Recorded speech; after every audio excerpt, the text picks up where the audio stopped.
The midday sun beat down on the city, harsh and unkind. People moved quickly, eyes on their phones, minds on deadlines, hearts elsewhere. And like every day, life rushed forward, pretending not to notice the suffering left behind.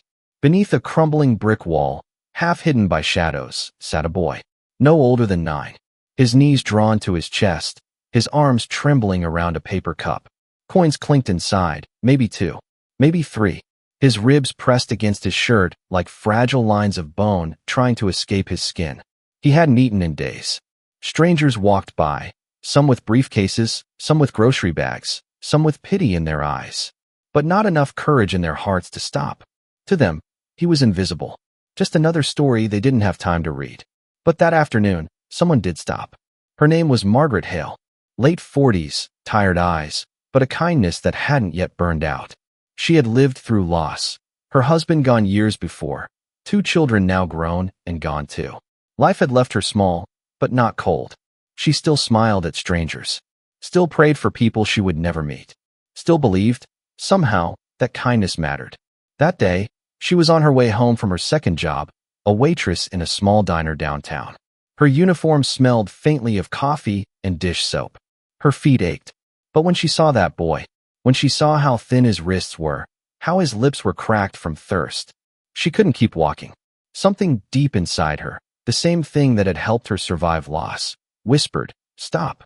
She knelt beside him, setting her worn purse on the ground. The boy flinched. He was used to people throwing things, not talking. "Hey there, sweetheart. You hungry?"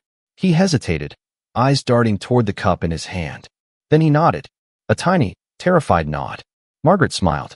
It was the kind that carried warmth without needing words. She reached into her bag and pulled out a small paper package, her leftover lunch, half a sandwich and an apple. "It's not much, but it's fresh. I made it this morning." He stared at the food like it was a miracle. Then his hands began to shake. He grabbed the sandwich, too quickly, and tore into it with desperate hunger. Margaret watched silently.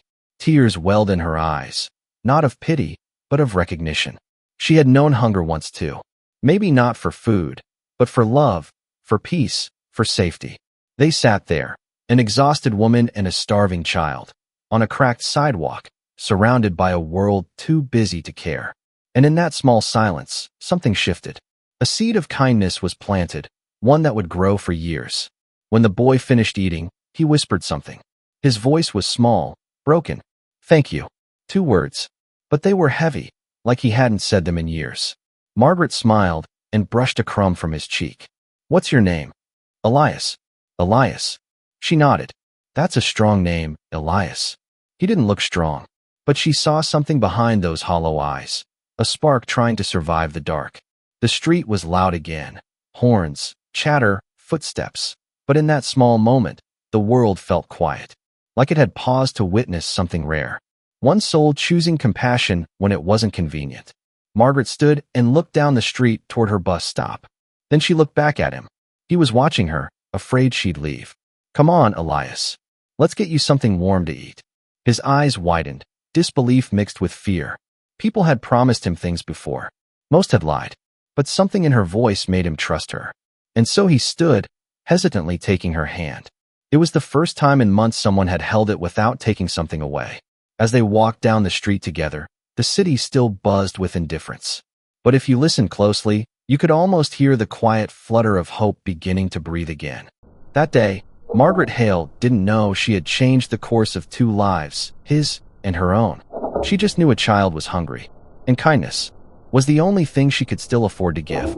The sky darkened by the time they reached her neighborhood. Rain tapped against the cracked pavement, the kind of steady drizzle that cooled the world down and made everything slow. Margaret held her small umbrella over the boy, even though it barely covered them both. She didn't mind getting wet. He'd had enough of that already. They walked in silence. He followed half a step behind, clutching his backpack, though it was empty. Every few steps, his eyes darted up at her, as if to make sure she wasn't about to change her mind. When they reached her apartment building, a tired old complex of faded brick and rusted railings, she smiled faintly. "It's not much, but it's home."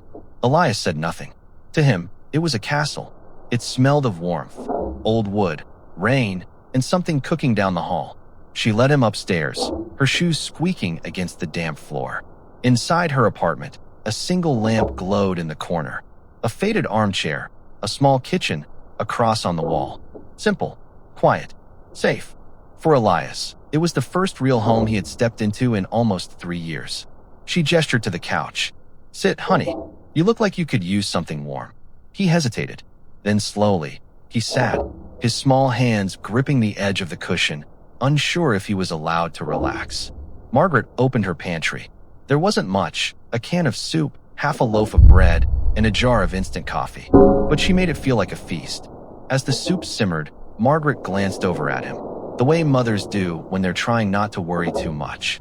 He was staring at the floor, his fingers tracing invisible lines on the fabric. She saw fear there, but under it, exhaustion. The kind that doesn't just live in your body, but in your soul. "You got anyone I can call, Elias? Parents? Family?" He shook his head slowly. "Elias, my mom. She left a long time ago. Dad, I don't know." He stopped. His voice cracked like glass. Margaret didn't ask more. She just nodded. "All right, then you'll have dinner here tonight." "Deal." For the first time, Elias smiled. A real one, small, unsure, but real. They ate quietly. He finished 2 bowls. She pretended not to notice that she only had 1. When he was done, she offered him a blanket. It smelled of lavender and sunlight. "You can sleep here on the couch. It's not the softest, but it's warm." Elias looked at her, unsure whether to believe her kindness. Then, barely audible, he whispered, "Why are you helping me?"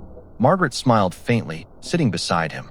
"Because someone helped me once too, when I thought I didn't matter." He blinked.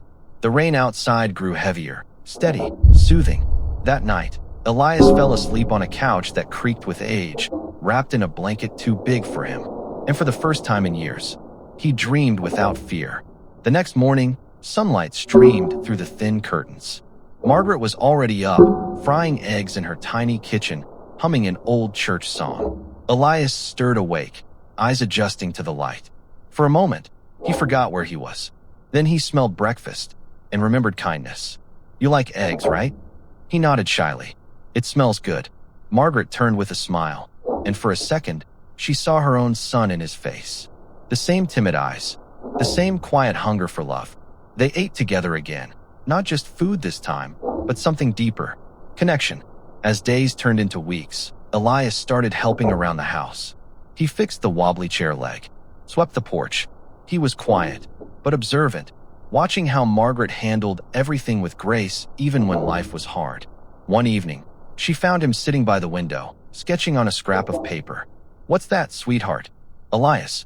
A house. The one I'm gonna build someday." She smiled. "Looks beautiful." He nodded. "It's for people who don't have one." And right there, in pencil lines drawn by a hungry child, a promise was made. A quiet vow that life would someday return the kindness it had received. Years later, when Elias would speak to thousands of people, he would remember this very night. The smell of rain, the warmth of eggs on a cracked plate, and the woman who believed in him when no one else did. But for now, all he knew was that he was finally safe, finally seen, finally home. Margaret's small apartment, Elias's teenage and early adult life. Time, like the tide, carried them forward. Weeks turned into months, and months into years. The seasons changed, the cracked sidewalks now covered in leaves, then snow, then blossoms again. Elias was no longer the trembling boy from the street. He was taller now, his face fuller, his eyes brighter. And Margaret, though her hair had grown grayer, smiled more often than before. Life still wasn't easy. Bills piled up. The fridge broke down twice that year. But somehow, with Elias around, the world didn't feel so heavy. He helped with chores, studied late into the night, and earned every bit of praise his teachers gave him. He was curious, always asking questions, always dreaming. Sometimes Margaret would watch him from across the room and wonder if God had sent him to remind her what hope looked like. But as the years went by, Margaret began to feel time tugging at her heart. Her sons had grown and moved out. Her hands ached from long days at the diner. And though she never said it aloud, she worried what would happen when Elias was old enough to leave too. One evening, as they were washing dishes together, she spoke quietly. "You're almost done with school now, huh?" Elias nodded, smiling. "Yeah, one more year." She tried to sound cheerful, but her voice wavered. You'll go far, I know you will. You've always been meant for something big. He paused, setting down the plate. I don't want to go far. I want to stay here. Help you. Margaret looked at him, eyes soft but firm. No, sweetheart. You don't stay where life started hurting. You go where it can finally heal. It was the first time Elias realized. Love sometimes means letting go, even when your heart wants to hold on. The next summer, a letter arrived. It bore the emblem of a university, thick paper, bold seal. Elias stood frozen in the doorway, envelope trembling in his hand. I got in. Margaret looked up from the stove. Her eyes widened. She didn't say a word at first. Then she dropped the spoon, rushed forward, and hugged him so tightly he could barely breathe. I told you, Elias. You were made for this. They cried, both from pride and from the ache of what it meant. A few months later, they stood on the platform. A single suitcase sat by Elias's feet, all his clothes, all his hopes packed inside. The train hissed, the whistle echoing through the cold morning air. Margaret reached out, fixing his collar like mothers do, her hands trembling. Make something of your life, Elias. Not for the world's applause, but for yourself. For that boy you once were. He nodded, his throat too tight to speak. Then she pulled him into one last embrace. And remember, no matter where you go, you'll always have a home here. He stepped aboard. Through the window, he saw her, small, fragile, waving with that same warmth that had once saved his life. He waved back until the platform disappeared. Then, for the first time since that rainy evening years ago, Elias felt alone again. College was not kind at first. He worked nights to pay bills, studied under flickering dorm lights, and often went hungry to afford textbooks. But Margaret's voice echoed in his mind each time he wanted to give up. Make something of your life, Elias. He held on to that. Her words, her faith. He began tutoring classmates, building small projects in computer labs, finding his way through failure after failure. There were nights when he'd stare out at the city skyline, the same kind of skyline that once towered above him as a starving boy, and whisper to himself, Elias, I won't waste her kindness. Not ever. Years passed. Elias graduated with honors. He took jobs no one wanted, learned from every mistake, built small ideas that turned into bigger ones. One failure led to another and another, but each one taught him something more valuable than success: resilience. Late one night, sitting alone in a dimly lit co-working space, Elias scribbled a single line in his notebook. Technology should serve humanity, not profit. That line would change everything. It became the foundation of his startup, a company that built sustainable solutions for people in need. At first, no one believed in it. Investors laughed. Banks rejected his proposals. But Elias remembered how one woman had believed in him when he was nothing, and that memory became his fuel. One contract led to another. One prototype became a breakthrough. Within years, the company that began in a basement became a global force for good. Reporters wrote his name. Crowds cheered his ideas. But through it all, Elias kept one photo framed on his desk. A faded picture of a woman in her diner uniform, smiling beside a small boy. He wrote to her often, but as his life grew busier, the letters became fewer. And then, one day, they stopped. Not because he forgot her, but because he was preparing something that words could no longer say. A gift years in the making. A promise kept. The next act, the homecoming, would change both their lives forever. Years had turned like pages in a book. The city had changed. Glass towers now reached where old buildings once stood. But one street corner, one cracked patch of sidewalk, remained the same. It was here that a woman had once stopped and changed a boy's life. And it was here that the story would come full circle. A line of sleek black cars rolled to a slow stop by the curb. People on the sidewalks turned to stare. Phones came out. Whispers filled the air. The man who stepped out of the car was instantly recognizable. Billionaire, philanthropist, innovator, and visionary, Elias Rowan. But today, he wasn't here for cameras or speeches. He wasn't the man in the headlines. He was the boy from the corner, coming home.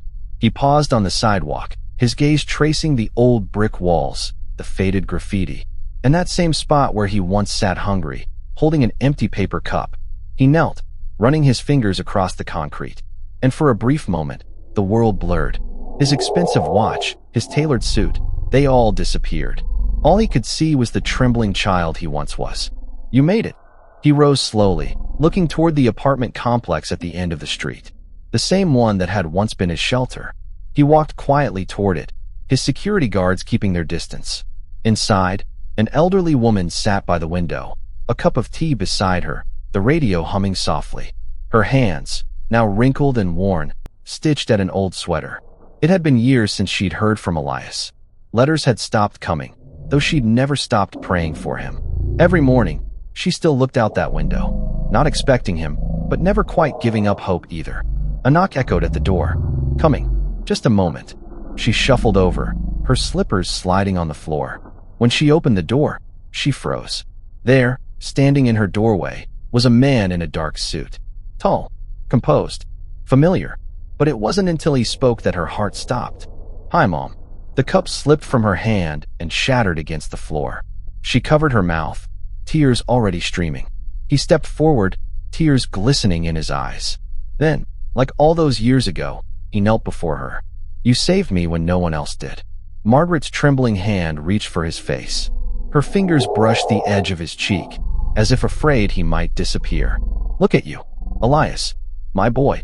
They embraced, a long, shaking, wordless embrace. All the years between them melted away. The starving child and the struggling widow, now mother and son again. Elias stayed with her that afternoon. They talked for hours, about everything and nothing. He told her about his work, the company, the foundation he was building. She told him about the neighborhood, about how things had changed, how quiet it had become. When evening fell, he asked her to take a drive with him. A drive? Where to? He smiled. Home. They drove for an hour, until the city lights dimmed and trees lined the horizon. When they finally stopped, Margaret looked out the window and gasped. Before her stood a house. Not just any house. A beautiful, sunlit home surrounded by gardens and trees, with a porch and wide windows that looked out over a lake. A sign near the gate read, "The Hale Foundation, a home for every child." Margaret turned to him, speechless. "You said once that everyone deserves a home. So I built one, in your name." She covered her mouth, sobbing softly. "Elias, I never asked for this." He shook his head. "You didn't need to. You already gave me everything I needed. Love, faith, a chance to live." He took her hand and led her inside. The walls were painted in warm tones. Children's laughter echoed down the hallways. Volunteers moved gently between rooms, caring for orphans, feeding them, reading to them. Margaret's eyes widened as she saw the faces, tiny hands reaching for crayons, bowls of soup, books piled on tables. "Every child here has a story like mine. Hungry once, forgotten once, but not anymore." He turned to her, because one woman decided not to walk past. Margaret wept openly, holding his hand against her heart. "I just wanted you to have a warm meal, Elias." He smiled, eyes glistening. "And you gave me a future." In the months that followed, Margaret lived in that home, not as a guest, but as its heart. Children called her Grandma Margaret. She cooked for them, told them stories, reminded them that kindness was the greatest wealth of all. And Elias continued to build, not just his company, but his mother's dream. He funded programs, scholarships, shelters. Every time he stood on a stage, he ended his speech with the same words. She fed a starving child once. That child built her a home. Years later, when Margaret passed peacefully in her sleep, Elias sat by her bedside, holding her hand, just as she once held his. Outside the window, children played in the garden she helped build. And as the sun rose over the home that bore her name, Elias whispered the words that would live forever in his heart. "You didn't just save my life. You gave it meaning." Years passed. The home Margaret inspired grew into something far greater than either of them could have imagined. What began as one building on the edge of town became dozens across the country. Safe havens for lost children, places of warmth for those the world had forgotten. The sign above each door read, "The Hale Foundation, founded in honor of Margaret Hale." And beneath that, in smaller letters, "Because one act of kindness can change a life forever."